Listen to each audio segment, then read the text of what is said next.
ध्यानाभ्यास के लिए कृपया अपने नेत्रों को बंद कर लीजिए। सुख के लिए बाहर कहीं नहीं देखना है। आपका अपना शरीर ही सुख का उत्तम साधन है। किसी बाह्य सामग्री को जुटाने की आवश्यकता नहीं है। आप स्वयं सुख स्वरूप हैं। बस अपने से जुड़कर ही सब दुखों से मुक्त होकर परिपूर्ण सुख पा लीजिए। अपने शरीर के आश्रय से ही परमात्मा बन जाना है।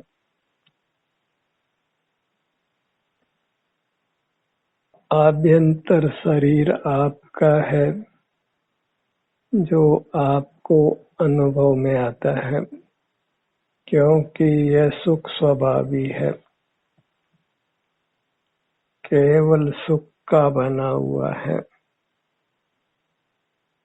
हम सुख स्वभावी होने से ही परमात्मा है।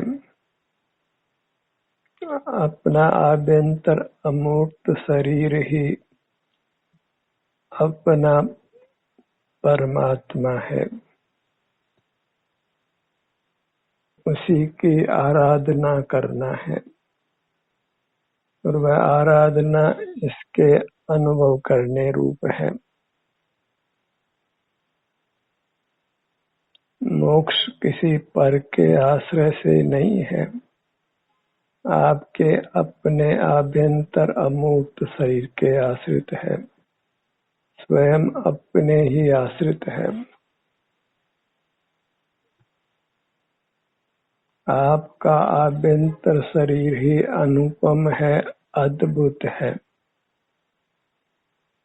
इसी का अनुभव करके आपने भवसागर को पार कर लेना है। इंद्रिय गोचर नहीं होने से यह गुप्त रहा है। हम इंद्रियों के विषयों को ही देखते, जानते, पहचानते हैं। अब स्वसंवेदन गोचर अपनी चिन्ह मूर्त को पहचानना है, जिसका हमको अनुभव भी होता है। यह मैं हूँ, ऐसी सहज ही अनुभूति होती है। आपाद मस्तक यह मैं हूँ, यह अनुभव हमको निरंतर रहता है। बस बाहर से हटना है, पर पदार्थों में सुख की बुद्धि छोड़ना है। फिर पर पदार्थ कोई भी क्यों न हो, पर पदार्थ के नाम पर मूर्त पदार्थ ही जानने में आते हैं। अमूर्त पदार्थ हमारे ज्ञान के विषय नहीं बनते हैं। ज्ञान के नाम पर मूर्त पदार्थ जो अचेतन है, सुख स्वभावी नहीं है, उन्हीं का हमको देखना जानना होता है। सुख के लिए सब देखना जानना ही छोड़ना है, तब स्वतः ही सर्वांग में, अपने सर्वांग में अद्भुत आनंद होता है, अनुपम शांति होती है। हम निराकुल होते हैं, स्वस्थ रहते हैं। जो स्वस्थ है वही सुखी है, जो अस्वस्थ है वही दुखी है। लोक में भी कहावत है कि रोगी ठकावे कि भोगी ठकावे।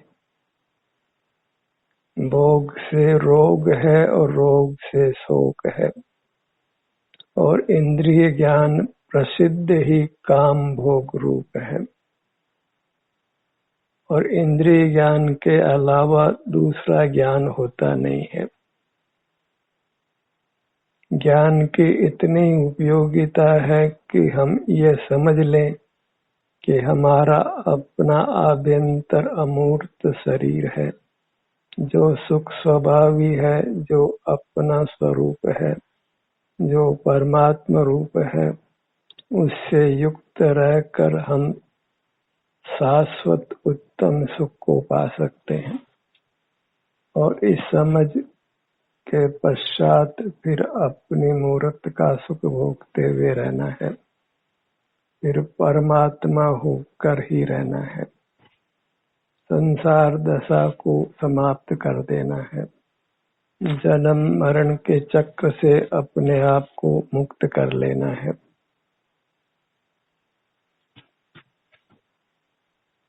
अंतर में ही विहार करना है, अपने में ही उपस्थित रहना है, बहिर्मुख नहीं रहना है। मूर्त पदार्थों को जानने देखने से ही संसार है, बाहर का कुछ भी जानना नहीं है, क्योंकि बाहर के जानने से ही हम मूर्त कर्मों से बनते हैं और हमारा संसार बना रहता है। कभी कोई भी कर्म उदय में आकर हमको भारी कष्ट में पहुंचा देता है, अधोगति में पहुंचा देता है, तुच्छ योनियों में जन्म देता है और मारता है। हम मनुष्य हुए हैं, नर से नारायण हो जाना है, परमात्मा हो जाना है। अपनी मूर्त को ही परमात्मा की प्रतिमा मानकर इसे का सतत दर्शन साक्षात्कार कीजिए। दर्शनम देव देवस्य दर्शनम पापनाशनम, दर्शनम मोक्ष साधनम, दर्शनम मोक्ष स्वरूपम। अपनी मूर्त का संवेदन ही करिए, यही परमात्म दर्शन है। अपने में ही झुकना है, पर की ओर झुकने से कुछ भी सुख की सिद्धि नहीं है, उसमें परतंत्रता ही है, दुख ही है। मेरा मुझको नमन है। नमोर्णीय अपानम, नमोर्णीय अमूर्त देहम। इस प्रकार अपने तक सिमट जाना है। अमूर्त देहम मंगलम, अमूर्त देहम उत्तमा, अमूर्त देहे शरणम पवज्जामि। यह अपने अमूर्त काया है, इसी को प्राप्त करना है। प्राप्ति की ही प्राप्ति होती है। अनादि से हमको अपना ये अमूर्त शरीर प्राप्त है और अनंत काल ये प्राप्त रहेगा। इससे अधिक शरण क्या हो सकती है। बाह्य पदार्थों का तो संयोग होता है और वियोग हो जाता है। अपनी मूर्त ही हमको सदा शरण है, इसी की रुचि करना है, पर पदार्थों की रुचि को छोड़ना है। ये आत्म रुचि ही हमको भवसागर से पार करती है। आत्मा शब्द का क्या आशय है कि जो आभ्यंतर अमूर्त शरीर है वही आत्मा है। जो आपाद मस्तक ये मैं हूँ इस प्रकार अनुभव में आता है। यहाँ आराम या वेदना की स्थिति का हमको अनुभव होता है। यह अनुभव ही हमको पार करता है। बहिर्मुखता छोड़ दें और फिर शरीर में वेदना का भी अनुभव हो, तो वह अनुभव करते करते भी हम सकल कर्मों का नाश करके परमात्मा हो सकते हैं।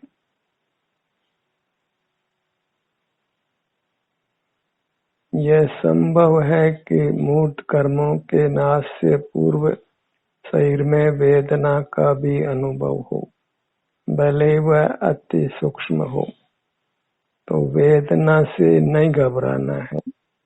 घबराना हमको इंद्रिय ज्ञान से है, क्षोभम ज्ञान से है, जिसका उपयोग करके हम संसार में रुल रहे हैं। इस क्षोभम ज्ञान का ही दूसरा नाम इंद्रिय ज्ञान है, और वह क्षोभम ज्ञान ही निंद्य है। सारा लोग उसको अच्छा मानता है, वह मिथ्या श्रद्धान है। जगत में लगभग सब राशि मिथ्या श्रद्धालु है। वह क्षोभम ज्ञान को अच्छा जानती मानती है, इसीलिए ज्ञान का उपयोग करती है। निरंतर जानने रूप ही प्रवृत्त होती है, अपने संवेदन रूप प्रवृत्त नहीं होती, इसलिए संसार मार्ग में ही रहती है। अनादि से इस ज्ञान में ही रहकर हम संसार में रुलते रहे हैं और अनंत काल बीता है। बहिर्मुखता का भूतकाल अनंत है। ऐसी बहिर्मुखता को हमने पुरुषार्थ से रोकना है, और वह कठिन भी नहीं है, क्योंकि इसके प्रतिपक्ष आनंद का भोग है। बहिर्मुखता छोड़कर हम अपने चिन्ह मूर्त में आनंद पाते हैं, और उस आनंद के बल पर ही हम इंद्रिय जय कर सकते हैं, इंद्रिय ज्ञान का निरोध कर सकते हैं, सारे मूर्त पदार्थों के अवलंबन को छोड़ सकते हैं, मूर्त पदार्थों की परतंत्रता से मुक्त हो सकते हैं। संसार के 3 हेतु जानो। इंद्रिय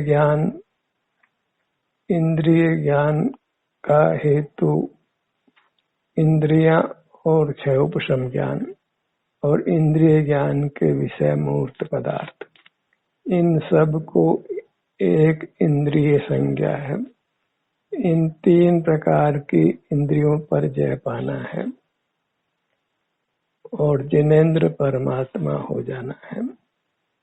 जब इन 3 को हम बुरा जान लेते हैं और अपने आभ्यंतर अमूर्त शरीर को अच्छा जान लेते हैं, भगवान जान लेते हैं, तो फिर सहज वृत्ति अपने अनुभव रूप होती है, आनंद के अनुभव रूप होती है। इंद्रियां जो मूर्त शरीर रूप है, अचेतन है।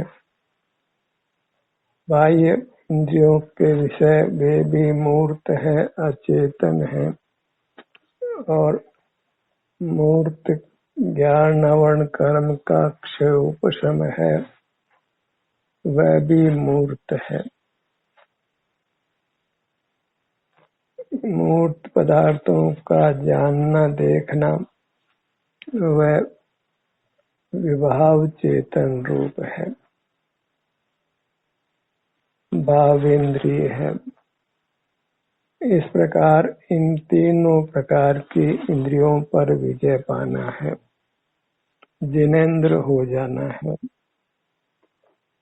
अपनी मूर्त को जिस भी मुद्रा में वह है, उसको परमात्मा स्वीकार करिए।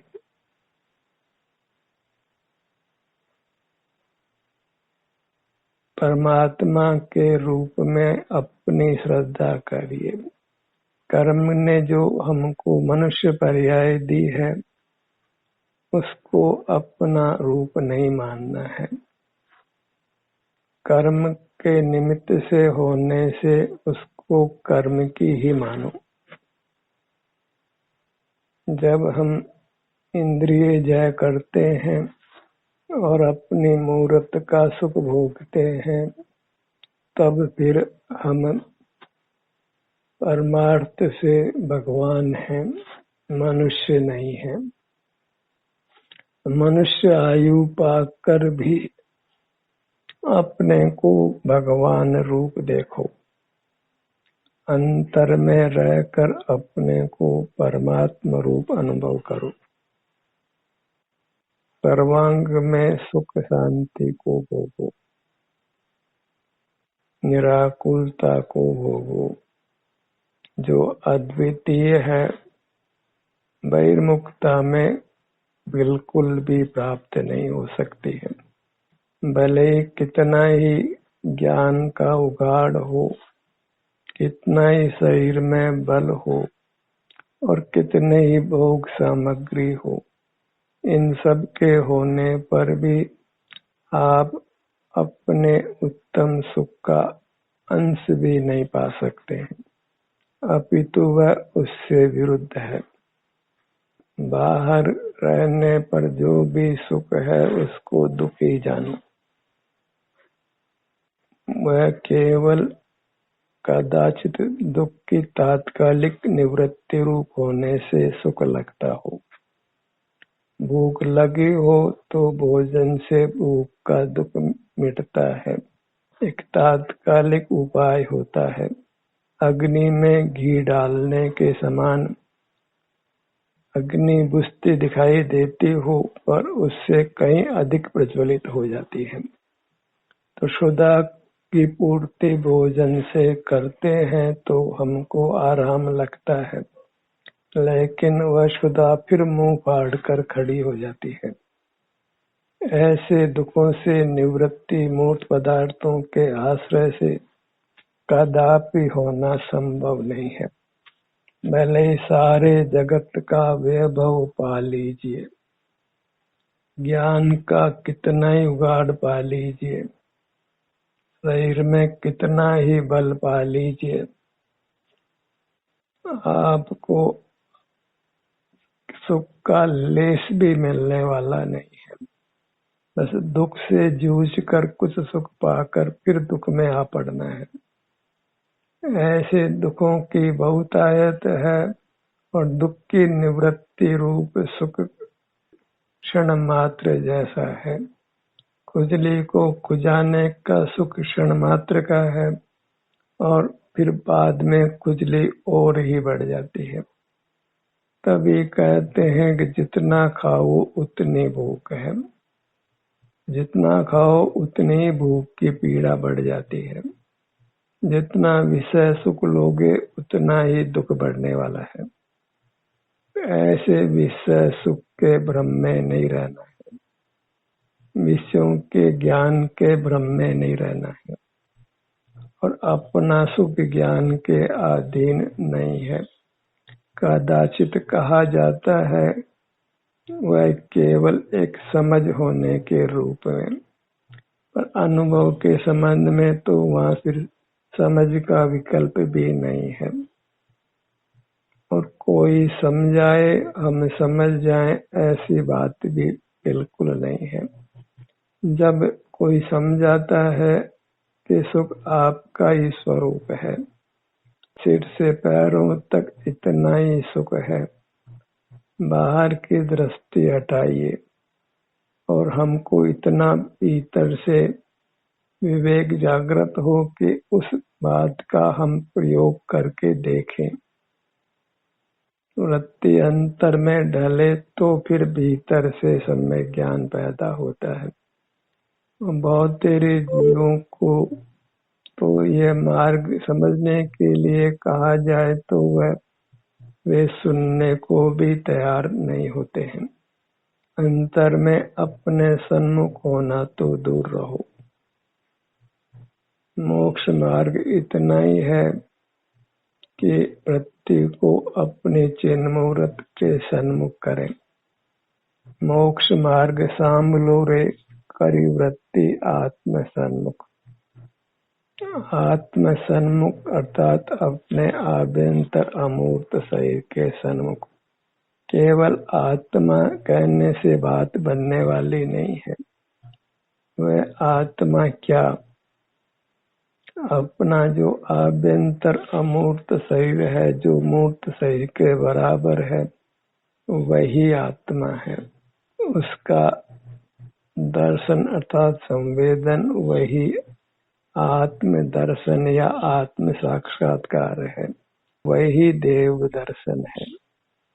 बाहर में अचेतन प्रतिमा को देखकर भले ही हम ये मान ले कि हमने देव दर्शन किया, तो वह सब इतना ही है कि मानो कि मूलधन 100 रुपए है। वह एक प्रश्न के समाधान का साधन मात्र है। ऐसे बाह्य मूर्त प्रतिमा को देख करके भगवान मानना वह केवल मान्य रूप ही है। उसके बल पर कोई अंतर्दृष्टि करके उसी आकार अपने अमूर्त शरीर के सन्मुख होता है, तो वह वास्तव में देव दर्शन करता है। वह अमूर्त देह ही आदि मध्य अंत में मोक्ष का साधन है। इसका प्रारंभ, इसका मध्य और अंत सब चिन्ह मुहूर्त के अनुभव रूप है, उसके संवेदन रूप है। वह संवेदन साता वेदनी कर्म का उदय होने पर दुख रूप नहीं होता है, अन्यथा तो वह संवेदन असता वेदनी के उदय में दुख रूप भी होता है। पर दोनों प्रकार के संवेदन मोक्ष मार्ग हैं, क्योंकि इन दोनों ही संवेदनों में हम इंद्रिय जय करते हैं, न मूर्त पदार्थों को देखते जानते हैं, अर्थात बाह्य पदार्थ का आश्रय नहीं है, प्राप्त मूर्त इंद्रियों का आश्रय नहीं है, और भावेंद्रिय रूप इंद्रिय ज्ञान नहीं है। तो फिर अपनी आनंद मूर्ति के आनंद का हमको भोग होता है। वही मोक्ष मार्ग है और मोक्ष का स्वरूप है। वही परमात्मा का पारमार्थिक रूप है। परमात्मा आनंद भोजी होते हैं, अपने ही चिन्ह मूर्त के आनंद को भोगते हैं। अब हमको उस आनंद को भोगते हुए ही रहना है। हाथ कंगन को आरसी क्या, अपनी मूर्त सदा ही उपलब्ध है, उसको भोगने में आलस्य क्या। एक सूत भी बाहर नहीं जाना है, एक सूत परे भी सुख नहीं है, बस आपाद मस्तक इतना असीम सुख है, उत्तम सुख है। अपनी चिन्ह मूर्त को ही सुख बना है, उसी के भोग में रहना वह परमात्मा दशा है। उसी से हमारा परमात्मा पना होता है।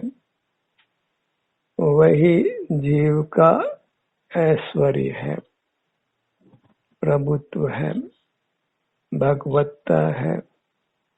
वही परमात्मा की आराधना है, और ये नहीं करके ज्ञान में खड़े रहना वही परमात्मा की आराधना से च्युत रहना है। अपने ही आभ्यंतर शरीर से विमुख रहना है, वह अपराध है। लौकिक अपराध के फल में तो कुछ समय हम दंड पाते हैं, पर अपने स्वरूप च्युति के फल में हम अनादि से दुख पा रहे हैं, अनंत काल का दुख भोग चुके हैं, और समझ नहीं पड़ी अपने चिन्ह मूर्त का आनंद हम नहीं भोगते, अपने आभ्यंतर मूर्त शरीर को नहीं पहचानते, तो अनंत काल दुख भोगना है। कुछ अपने पर दया करना है। दया धर्म का मूल है, पर दया करना संभव नहीं है, क्योंकि यदि उसके कर्म का तीव्र विपाक है तो उसको मिटाने में हम समर्थ नहीं है। एक इंद्रिय, दो इंद्रिय, तीन इंद्रिय, चार इंद्रिय, असंगी प्राणी मोक्ष मार्ग को समझ भी नहीं सकते हैं। उनके दुख की क्या कथा है। यदि हम नहीं अपनी मूर्त को चेतते हैं तो इन्हीं तुच्छ गतियों में हमको जाना है और दीर्घ काल तक रहना है। ऐसे जोखिम नहीं लेना है। सारे ही बाह्य जगत को इंद्रिय जानो। जिस धन को लोक चाहता है उसको इंद्रिय जानो, क्योंकि वह इंद्रिय ज्ञान का विषय होने से इंद्रिय है और वह धन निंद्य है। अर्थम अनर्था नाम घोर मूलम। सारे दुखों की जड़ धन है। ऐसे धन के सन्मुख नहीं रहना है।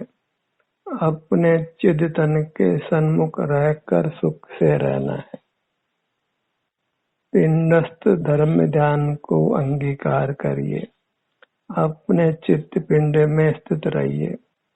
अपने आभ्यंतर अमूर्त शरीर में स्थित रहिए, उपस्थित रहिए। अपने सर्वोत्तम अनुपम अविनाशी सुख को भोगते हुए अब अनंत काल रहना है। ध्यान का यह सत्र यही समाप्त होता है। आपकी सहभागिता के लिए धन्यवाद।